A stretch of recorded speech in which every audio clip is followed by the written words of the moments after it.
Comme d'habitude, j'essaie de ne pas rater l'émission Invité du jour de Valérie Dumas sur la radio Vision 2000. La qualité et le contenu des interventions sont ce qui m'attire dans cette émission, particulièrement quand elles ont un caractère scientifique ou académique. Toutefois, je dois avouer que la série de mardi dernier était un peu hors norme, car l'intervenant, en la personne du docteur Jean Fils-Aimé, il s'est présenté comme un homme de science et d'histoire, mais la teneur de son intervention n'avait rien de scientifique et n'avait aucune base historique fiable.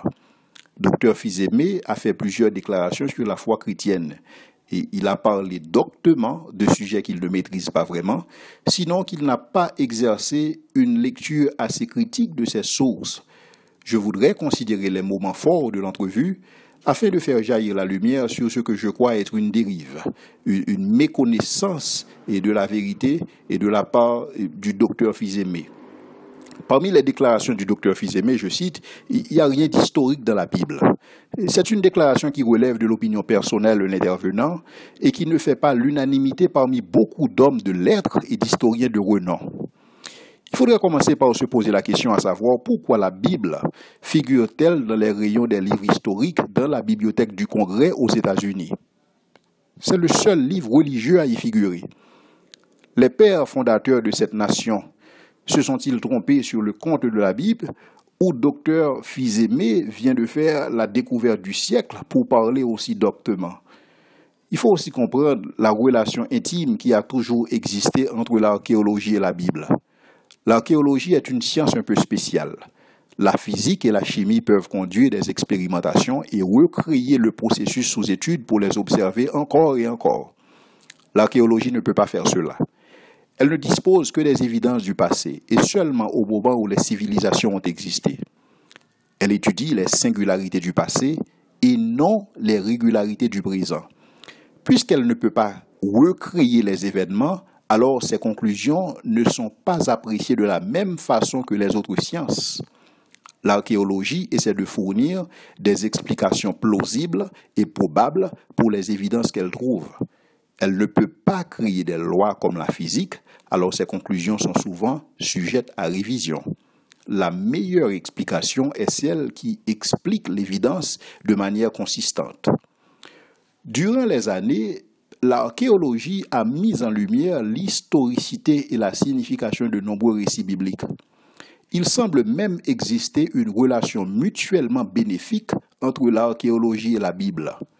En effet, les faits ne s'interprètent pas par eux-mêmes. Leur signification provient généralement de leur contexte et les évidences historiques dépendent du contexte, de la date, de l'endroit, le matériel et le style utilisé. De plus, leur compréhension dépend aussi des suppositions du chercheur et de son point de vue. Donc, pas toutes les interprétations seront tendres envers le christianisme. Quoiqu'il existe des questions qui n'ont pas encore trouvé de réponse et d'autres qui probablement resteront sans réponse, la conclusion générale demeure.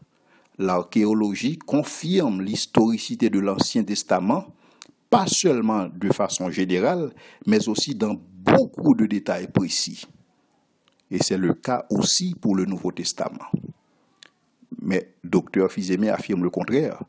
Et c'est ce qui nous amène à une deuxième déclaration formulée par lui, à savoir les récits de la Bible ne sont que plagiat. Plagiat des textes plus anciens qui existaient à Babylone. Et donc, les récits de la Bible ne sont qu'un ramassis de légendes ou de mythes. Docteur Fils-Aimé n'est pas le seul à qualifier de mythes les récits bibliques. Il y a comme lui Jacques Lacarrière qui, dans son livre Au cœur des mythologies, abonde dans le même sens, mais sans fournir de preuves réelles, sinon des analogies fallacieuses. Genèse 1er, verset 11, qui présente le récit de la création, est perçu typiquement comme un récit mythologique, dérivant de certaines versions antérieures trouvées au Proche-Orient. Cependant, l'archéologie a démontré que les tentatives de discréditer la Bible pour ces choses sont prématurées. Docteur Fils-Aimé, qui puise à la source de la carrière, je présume, s'est seulement contenté de noter les similitudes entre la Genèse et les histoires de création des cultures anciennes. Cependant, les différences sont très significatives. Les similitudes porteraient à croire que Moïse aurait plagié les anciens récits légendaires, mais les similitudes ne sont que superficielles. Les récits babyloniens et sumériens décrivent la création comme la résultante de conflits entre des dieux finis et que l'homme serait le produit d'un mélange du sang d'un dieu méchant et de l'argile. Quoique plus anciens que la version hébraïque, ces récits polythéistes semblent un embellissement des faits de la Genèse. Les récentes découvertes sur les récits de la création à Ebla, en Syrie, sont une autre confirmation. Cette bibliothèque de près de 17 000 tables retrouvées en Syrie antidate le récit babylonien de plus de 600 ans. La table de la création présente une ressemblance surprenante avec la Genèse quand elle fait référence à un être qui créa les cieux, la terre, la lune et les étoiles. Et donc, les habitants d'Ebla croyaient déjà dans la création ex nihilo, c'est-à-dire à partir de rien. Ceci prouve que c'est la Bible qui présente la version des faits la moins embellie et raconte les faits sans aucune altération d'ordre mythologique. Comme pour la création, le récit du déluge dans la Genèse peut se présenter de façon plus réaliste que mythologique en comparaison à certains autres récits comme l'épopée de Gilgamesh. Dans ces récits, les noms ont changé. Noé devint Zisoudra pour les Sumériens et Utnapishtim pour les Babyloniens. Il lui fut dit de construire un bateau en prévision d'un déluge. Il offrit des sacrifices après le déluge et les dieux, remplis de remords, traitent une alliance avec lui. L'histoire d'un déluge est aussi répétée chez les Grecs, les Hindous, les Chinois, les Mexicains, les Hawaïens. Pour les Sumériens, le déluge était un fait réel en évoquant cette catastrophe naturelle qui élimina la royauté du dessous du ciel. Maintenant, toutes ces versions contiennent des élaborations, contrairement au récit de Moïse. Seulement dans la Genèse trouve-t-on l'année du déluge, ainsi qu'une chronologie en rapport à la vie de Noé. Au fait, la Genèse se lit comme un journal de bord. De plus, la forme cubique du vaisseau babylonien n'aurait pas garanti la vie sauve aux passagers en contraste à la forme rectangulaire de celui de Noé dans la Genèse. De plus, une pluie de 7 jours, selon le récit babylonien, n'aurait pas pu engendrer un déluge avec des eaux s'élevant jusqu'à 17 000 pieds de hauteur, couvrant des montagnes. L'idée aussi que les eaux disparurent un jour après est totalement absurde. Dans les autres versions, nous voyons Noé devenir immortel, alors que dans la Bible, nous voyons Noé qui pêche par la suite en s'enivrant de vin. Seule une version qui cherche à dire la vérité inclurait une telle chose. Jugez-en par vous-même.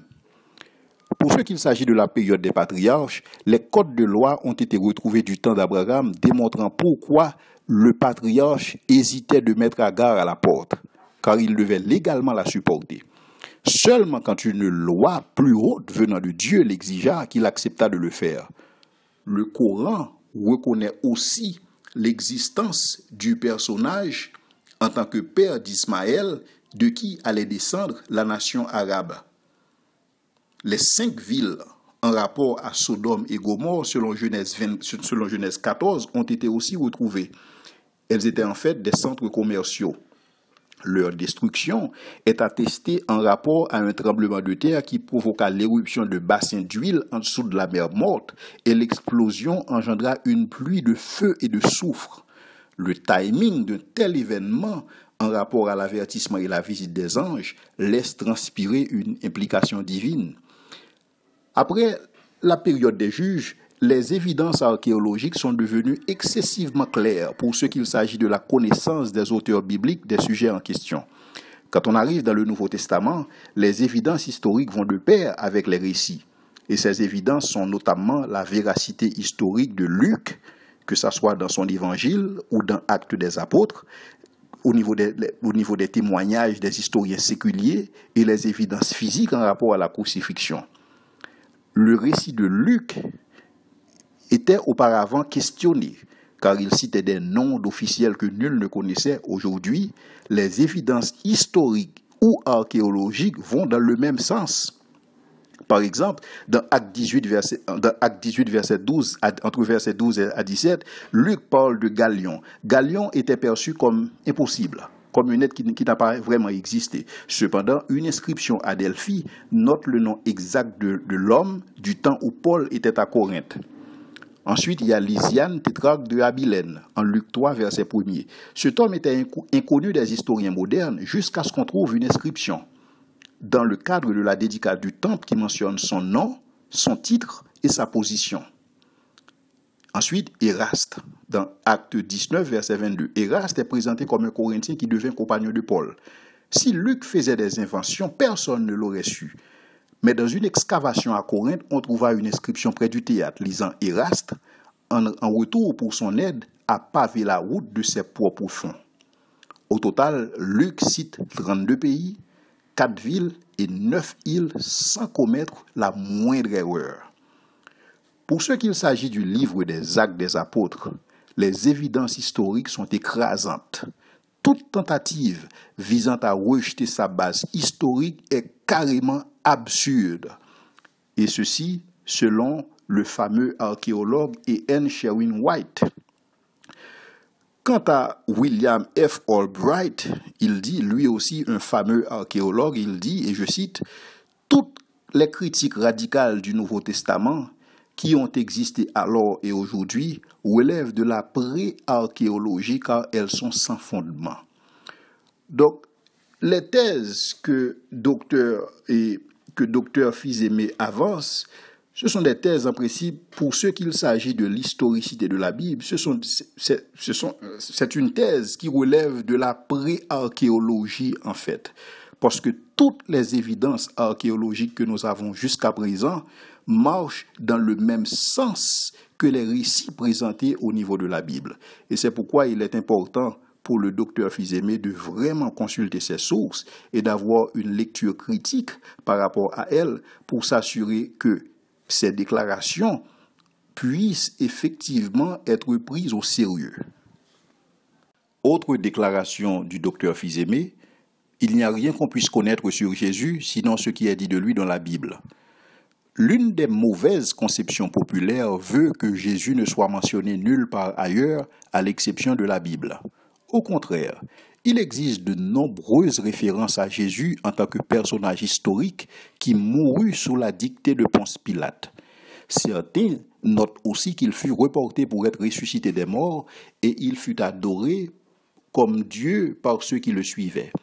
Et parmi ces historiens séculiers et juifs, on peut citer Tacite par exemple, et Publius Cornelius Tacitus, un célèbre historien et un homme politique romain. Son œuvre est féconde et admirée de Lamartine et de Montesquieu.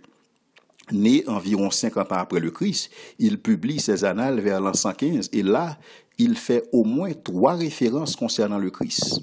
Pour commencer, il explique comment Néron a blâmé les chrétiens pour le feu qui a brûlé Rome. Et je cite, « Christus, nom à partir duquel les chrétiens se font appeler, a souffert la peine capitale durant le règne de Tibère aux mains d'un de nos procureurs, Ponce Pilate. » Et il y avait une superstition surprenante le concernant qui gagna la Judée et même Rome. Fin de citation. Autre historien, Suétone, Caius Suetonius Tranquillus. Lui, il est un polygraphe et un érudit romain qui a vécu entre le 1er et le 2e siècle. Il est principalement connu pour sa vie des 12 Césars, qui comprend les biographies de Jules César à Domitien. Alors qu'il était secrétaire en chef de l'empereur Adrien en l'an 113-138 de l'année du Seigneur, il écrivait, et je cite, « Après le feu extraordinaire à Rome, une punition pas moins extraordinaire fut infligée aux chrétiens. Une secte qui professe une nouvelle croyance religieuse. » Fin de citation. Il note aussi que Claude expulsa les Juifs de Rome en l'an 49 à cause d'une émeute à l'instigation de Christus, donc le Christ. Ceci explique pourquoi Aquilas et Prisca, qui avaient rencontré Paul à Corinthe, avaient dû laisser leur maison en Italie.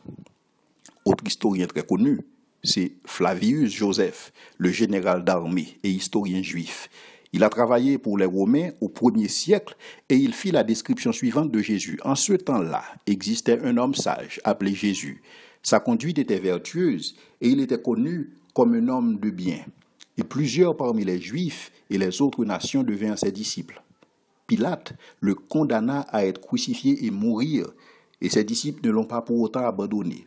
Ils affirment qu'il leur est apparu 3 jours après la crucifixion et qu'il était vivant. Et donc, il était peut-être le Messie sur lequel les prophètes avaient parlé avec tant d'émerveillement. Fin de citation. Joseph n'était pas un croyant, mais le fait que ni lui ni ses contemporains n'ont rejeté la résurrection est un fait marquant. Et si le tombeau était encore scellé, il l'aurait mentionné. Au contraire, il le présente comme la croyance des chrétiens sans commentaire. Troisième autre source, c'est le Talmud, qui est le livre saint de la religion juive. Maintenant, le commentaire rabbinique sur la Torah présente une note intéressante sur Jésus. À la veille de la Pâque, je cite, « À la veille de la Pâque, Yeshua, pendant 40 jours avant la crucifixion, un messager cria. Il sera lapidé pour avoir pratiqué la sorcellerie et induit Israël dans l'apostasie. Celui qui veut se prononcer en sa faveur, qu'il s'avance. Mais puisque nul ne s'est prononcé en sa faveur, Yeshua fut pendu à la veille de la Pâque. » Fin de citation. Puisque la peine capitale était interdite aux Juifs, alors la mort par les Romains n'était autre que la crucifixion. Mais il y a aussi d'autres livres qui parlent de Jésus-Christ. Si on fait référence au Coran, par exemple, le livre saint de l'islam, le Coran fait référence 35 fois à Jésus-Christ, 27 fois par son nom, Jésus ou Issa en arabe, et 8 fois comme le Messie. Une dernière source, c'est le décret de Nazareth. Une dalle fut retrouvée à Nazareth en 1878. Il s'agit d'un décret venant de l'empereur Claude, qui a vécu pendant la période 41-54 de l'année du Seigneur. La note, c'était à savoir, aucun tombeau ne doit être perturbé et aucun corps ne doit être extrait ou déplacé. Un décret pareil est non seulement inhabituel, mais aussi suspect ou intrigant, car le coupable doit essuyer la peine capitale pour avoir violé un sépulcre. En temps normal, une amende suffirait, mais la mort pour avoir perturbé un tombeau n'a aucun sens en dehors des faits antérieurs. Il se pourrait que Claude eût entendu parler de la doctrine chrétienne de la résurrection en investiguant l'émeute de l'an 49 et a donc voulu prendre des mesures pour éviter que cela ne refasse surface à nouveau. Ceci est en accord avec Matthieu 28, les versets 11 à 13, sur l'allégation du vol du corps de Jésus-Christ par les disciples. La question qu'il convient de se poser, c'est pourquoi un tel interdit, s'il ne concerne une inquiétude légitime des Romains, quant au remous qu'aurait provoqué la résurrection de Jésus-Christ.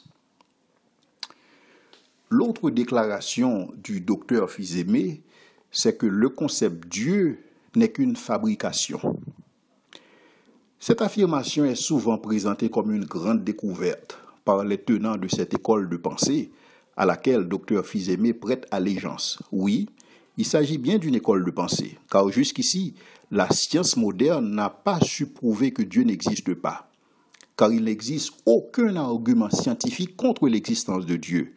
Les arguments que certains qui se disent scientifiques mettent en avant ne sont que des arguments philosophiques. Si Dr Fils-Aimé, dans sa sagesse, pense le contraire, je l'invite cordialement à fournir ces arguments scientifiques. Ce qu'il faut comprendre, c'est qu'à l'origine, la philosophie était la discipline qui, associée à la théologie, fournissait des arguments en faveur de l'existence de Dieu par rapport aux conceptions dominantes, notamment le spiritualisme et le mysticisme. Durant les périodes modernes et contemporaines, la philosophie s'est dissociée de la théologie pour s'intéresser au développement des sciences et des techniques. Avec les sciences et les techniques, de nouveaux raisonnements sont utilisés pour expliquer la réalité. Ceux qui, dans le temps, étaient expliqués à partir de réflexions animistes, l'est aujourd'hui par une réflexion beaucoup plus méthodique. Dans ce sens, je suis d'accord que ce Dieu ou ces dieux qui servaient de prétexte à tout ce qui était jadis expliqué n'était autre chose qu'une fabrication. C'est ce Dieu que nous appelons le Dieu des lacunes, the God of the gaps. La science moderne a bel et bien mis à mort et enterré ce Dieu-là. À propos, cette expression Dieu des lacunes, God of the gaps, c'est une invention des théologiens chrétiens et non une invention des athées. Nous pouvons expliquer beaucoup de phénomènes naturels par le biais de recherches empiriques et par un raisonnement méthodique. Nous sommes tous d'accord. C'est quoi un raisonnement méthodique? Le raisonnement méthodique est généralement associé au développement de la pensée scientifique et technique. Ce type de raisonnement est en plein essor depuis que Descartes a soutenu l'importance de fonder la connaissance sur des critères vérifiables et objectifs. Quoique le raisonnement méthodique est à la base de nombreux progrès scientifiques, il est limité dans sa capacité à saisir pleinement la réalité. Il est difficile d'employer un raisonnement méthodique pour décrire des phénomènes tels que la beauté, l'amour, la liberté et le bonheur. Pourquoi? Parce que ces concepts échappent à un modèle de compréhension trop spécifique. Si le raisonnement méthodique peut faire une description physique de la réalité telle qu'on la voit généralement dans les sciences de la nature, il peut difficilement décrire une réalité de type métaphysique. De telles réalités ne sont approchables que par un raisonnement subjectif ou spéculatif. D'une manière générale, le raisonnement méthodique est de l'ordre du comment, tandis que la réflexion spéculative cherche à savoir pourquoi.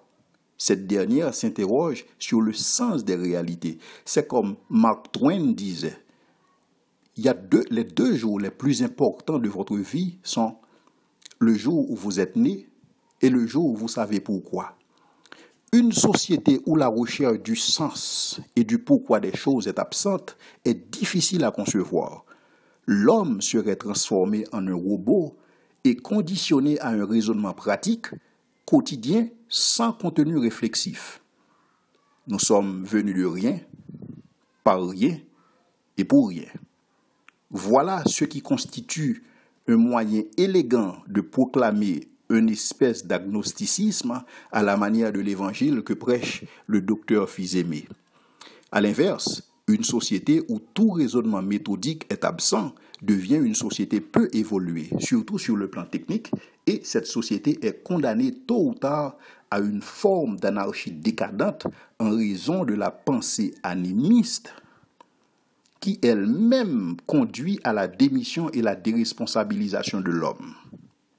Dans ce sens, je dois malheureusement me ranger du côté du docteur Fils-Aimé. L'animisme, qu'on peut caractériser par le bon Dieu bon chez nous, qui semble être assez prédominant au niveau des discours de certains leaders protestants, en Haïti particulièrement. Cependant, j'hésiterais de blâmer le christianisme pour ses déviances, car un seul facteur n'explique pas toujours la réalité. Sinon, il faudrait expliquer les progrès surprenants de la part des économies capitalistes qui elles-mêmes sont fondées sur des valeurs judéo-chrétiennes. Mais c'est là que le docteur Fils-Aimé et ses sources douteuses ont péché.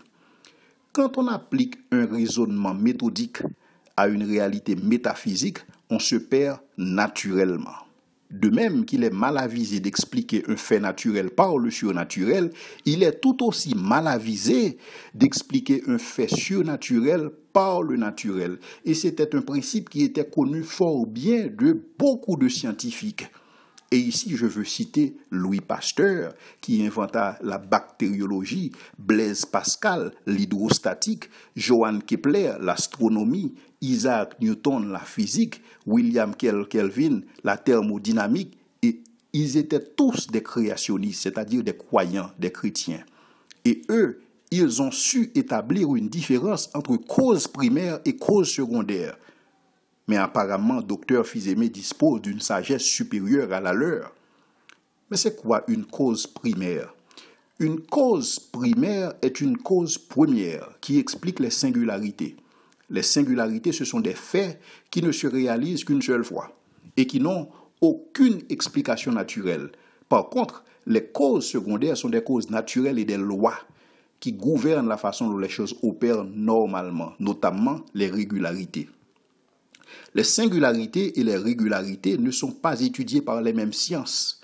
Les singularités sont approchées par la science des origines, alors que les régularités sont approchées par la science des opérations.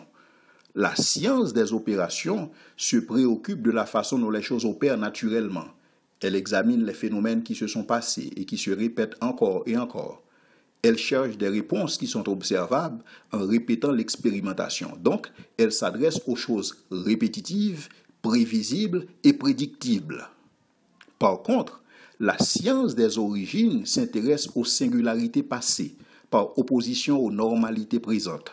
Elle explore la façon dont les choses ont commencé et non comment elles fonctionnent. Elle étudie uniquement les choses qui se sont produites une seule fois et donc, de par leur nature, ne peuvent se reproduire à nouveau.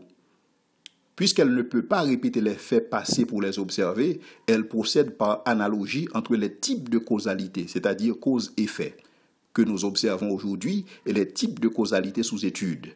Aussi, elle ne fournit pas de réponse définitive, sinon des réponses plausibles. Par conséquent, comme la science des opérations reconnaît que certains faits requièrent une cause intelligente, la science des origines admet aussi une cause intelligente quand les faits en présence le requièrent. Mais jusqu'ici, la science moderne ne peut aucunement se prononcer de façon définitive sur l'origine de l'univers ou des premières formes de vie sur la planète, et donc ne peut conclure qu'un Dieu créateur de l'univers n'existe pas ou serait une fabrication humaine. Toute affirmation pour ou contre l'existence de Dieu est avant tout de nature philosophique. La science ne dispose pas d'outils pour intervenir dans cette sphère métaphysique. Par ailleurs, nul ne peut contester la présence d'architecture ou de dessin dans l'univers, ainsi que chez l'homme. Plus le dessin est complexe, plus grande doit être l'intelligence requise pour sa conception. Une simple molécule d'ADN contient autant d'informations qu'un volume d'encyclopédie. Or, personne ne voit une encyclopédie pour conclure que son assemblage résulte d'une explosion qui s'est produite dans une imprimerie. L'univers, en tant qu'effet, a une cause. La science moderne ou la science des opérations ne peut objectivement répondre à la question à savoir pourquoi existe-t-il quelque chose plutôt que rien, sans se remettre à la science des origines, car rien ne se produit sans une raison suffisante. Au final, la raison d'être de l'univers ne peut se trouver dans un élément particulier de l'univers, car chaque élément est contingent et donc son existence ne relève pas d'une nécessité. Même si l'univers était infini, sa raison d'être lui serait extérieure. L'univers doit donc trouver une explication à son existence dans un état de choses causalement antérieur dans lequel l'univers n'existe pas. La raison d'être de l'univers doit se trouver dans un être qui possède sa propre raison suffisante, à la fois pour expliquer son existence et celle de l'univers. Dr Fils-Aimé ne l'appelle pas Dieu, mais il l'appelle une intelligence supérieure qui existe dans l'univers. Peu importe. Autre déclaration du docteur Fils-Aimé, Dieu n'existe pas. Cependant, il existe une intelligence supérieure dans l'univers avec qui on ne peut pas entretenir des relations. La question pratique qu'il convient de se poser au docteur Fils-Aimé est quelle est la relation entre cette intelligence supérieure et l'univers? Est-elle à l'origine de la création de l'univers? Sinon, où était-elle avant l'univers? Car nous sommes d'accord qu'avant l'univers, il n'y avait pas de temps, il n'y avait pas de matière, il n'y avait pas d'espace. Si une telle intelligence supérieure doit exister, elle doit donc aussi être à la fois éternelle et transcendante. De plus, l'intelligence implique le savoir, la connaissance.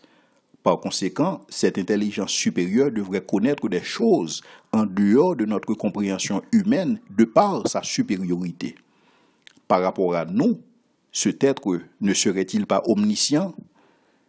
Et s'il est à l'origine de l'univers, il doit nécessairement être tout-puissant. Enfin, s'il n'est pas sujet au temps et à l'espace, ayant causé l'avènement de ces choses, cette intelligence supérieure doit aussi être omniprésente. Maintenant, si cette intelligence supérieure est à l'origine de la création des êtres humains, il doit nécessairement être personnel et non impersonnel. Alors un tel être ne devrait pas avoir du mal à prendre soin de sa création et donc aussi à développer une relation personnelle avec le prince de la création, à savoir l'homme. Une autre déclaration du docteur Fils-Aimé, c'est qu'un chrétien peut être vaudouisant à la fois et s'il souhaite renouer avec ses origines. Un chrétien est par définition quelqu'un qui se réclame du christianisme en tant que religion. Beaucoup de raisons peuvent pousser quelqu'un dans les bras du christianisme, mais pas toutes ces raisons sont justifiées ou fondées. Malheureusement, certains chrétiens ne savent pas vraiment pourquoi ils sont chrétiens, et donc, ils peuvent se retrouver dans des pratiques occultes en quête de réponse à leurs besoins et aspirations. Il existe une différence fondamentale entre quelqu'un qui se dit chrétien et un disciple de Jésus-Christ. Le disciple est un élève qui s'efforce de devenir comme son maître et aussi de lui plaire en toutes choses. Le disciple de Jésus-Christ sait d'où il vient et où il va. Il n'exprimera donc pas ce désir de renouer avec une quelconque origine ancestrale, car son origine est en Dieu. Par ailleurs, j'ai du mal à voir dans le vaudou l'origine du peuple haïtien. Le vaudou est de nature une religion polythéiste qu'on associe souvent à tort à la culture haïtienne. Ce serait comme affirmer que quelqu'un qui ne sert pas les dieux tutélaires du vaudou ne serait pas haïtien. Je pense que c'est confondre culture et religion. En parlant de dieux tutélaires, comment expliquer cette ressemblance frappante entre les dieux tutélaires de Rome, de la Grèce antique et ceux d'Haïti? Par exemple, dans la Grèce antique, on parle de Zeus. À Jupiter, à Rome, on parle de Jupiter. En Haïti, on parle de Legba. Mais ce sont des dieux qui occupent la même fonction. À Grèce, on parle de Héra. À Rome, on parlait de Juno. En Haïti, on parle d'Aïda Wedo. À Grèce, on parlait d'Apollo. À Rome aussi. En Haïti, on parle de Legba. À Grèce, on parlait d'Artémis. À Rome, elle portait le nom de Diane. En Haïti, on l'appelle Erzulie. Mais ce sont des dieux qui remplissent les mêmes fonctions. À Grèce, un dieu se faisait appeler Aphrodite. À Rome, c'est Vénus. Et en Haïti, c'est Erzulifreda. À Grèce, c'était Hermès.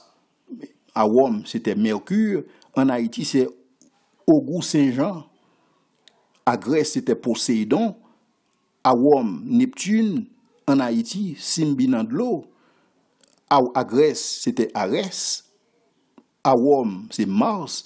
En Haïti, c'est Ogouferrail. Maintenant, quand on regarde le panthéon de ces dieux tutélaires, nous constatons que ce sont les noms qui changent. Les noms ont évolué dans les sociétés, mais ce sont les mêmes fonctions, les fonctions demeurent. Toute la différence entre ces dieux semble résider dans les appellations, mais non dans la fonction qui reste intacte. Doit-on pour autant conclure que le vaudou était la culture des Romains et des Grecs? Donc il est important pour Dr Fils-Aimé de nous aider à comprendre cette question-là. La dernière déclaration du docteur Fils-Aimé, c'est que Jésus n'est pas mort pour ses péchés, mais Jésus est mort en tant que blasphémateur. Docteur Fils-Aimé a absolument raison sur ce point. Absolument raison. Jésus-Christ fut mis à mort en tant que blasphémateur. La Bible, les historiens juifs et séculiers s'accordent tous sur ce fait, que Jésus a tenu des propos exclusifs et provocateurs qui lui valurent d'être crucifié. Mais il convient de se demander en quoi consistaient les propos blasphématoires que Jésus a tenus. Ici, je vais faire référence à la Bible, car l'affirmation du docteur Fils-Aimé se rapporte aussi au fait de la Bible. Jésus a été crucifié, Jésus a été mis à mort pour plusieurs raisons. Premièrement, alors, il a été mis à mort à cause de cette déclaration. Et ces déclarations sont les suivantes. Par exemple, Jésus se présente comme le Yahweh de l'Ancien Testament. Jésus-Christ dit « Je suis le bon berger ». Or, l'Ancien Testament dit que c'est Yahweh qui est le bon berger. Jésus-Christ dit qu'il est le juge des hommes. Or, la Bible dit en Joël que c'est Yahweh qui est le juge des nations. Jésus dit au Père de le glorifier, alors que Yahweh dit qu'il est l'Éternel, il ne donne pas sa gloire à un autre. Et le Christ ressuscité se présente comme l'alpha et l'oméga. Ce sont les mots que Yahweh utilise aussi pour se présenter. Et le psalmiste dit que Yahweh est ma lumière, alors que Jésus dit qu'il est la lumière du monde. Jésus dit, avant qu'Abraham fût, je suis, et je suis, c'est le nom que Dieu se donne aussi. Donc Jésus se présente comme le Yahweh de l'Ancien Testament, il se présente comme étant égal à Dieu, c'est-à-dire comme quelqu'un qui peut pardonner les péchés et comme quelqu'un qui peut ressusciter les morts, et c'est Dieu qui peut faire ce genre de choses. Et il demande qu'on l'honore, tout comme on honore Dieu, quand il dit celui qui n'honore pas le Fils n'honore pas le Père. Alors la Bible nous dit que, en Jean 5, verset 18, que pour toutes ces raisons, les Juifs cherchaient à le tuer. Donc les Juifs cherchaient à tuer Jésus parce que tout simplement, Jésus avait un message, il faisait des déclarations exclusives et provocatrices. Et c'est à cause de ces déclarations que Jésus-Christ est mort. Donc dans ce contexte, Dr Fils-Aimé a raison, Jésus-Christ est mort en tant que blasphémateur. Et on peut comprendre la réaction des Juifs, parce que la réaction des Juifs démontre clairement leur compréhension des affirmations de Jésus-Christ, ainsi que leur portée blasphématoire quand formulée par un homme.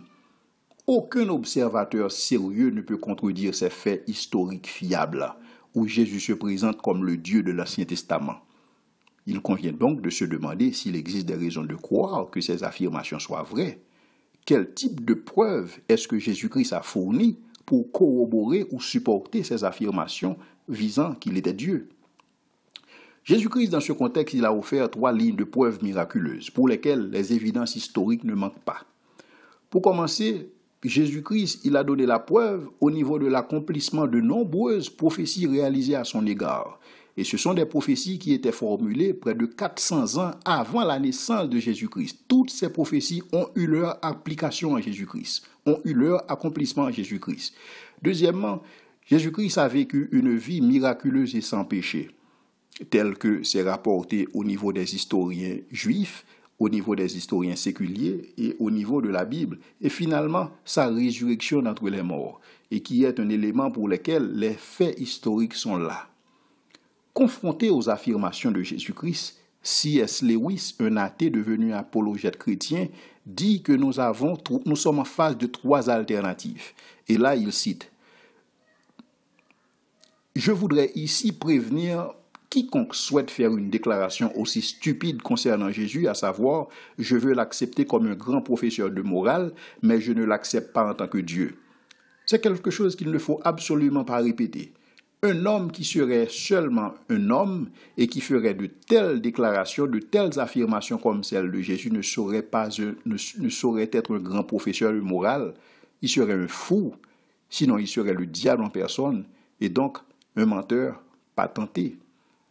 Et donc Jésus-Christ, il a fourni des preuves par rapport à ces déclarations aussi. Quand Dr Fils-Aimé dit que Jésus-Christ est mort en tant que blasphémateur, il a raison. Mais pour la première partie de son discours, à savoir Jésus-Christ n'est pas mort pour son péché, pour ses péchés. Donc je pense que ici, c'est à lui de voir.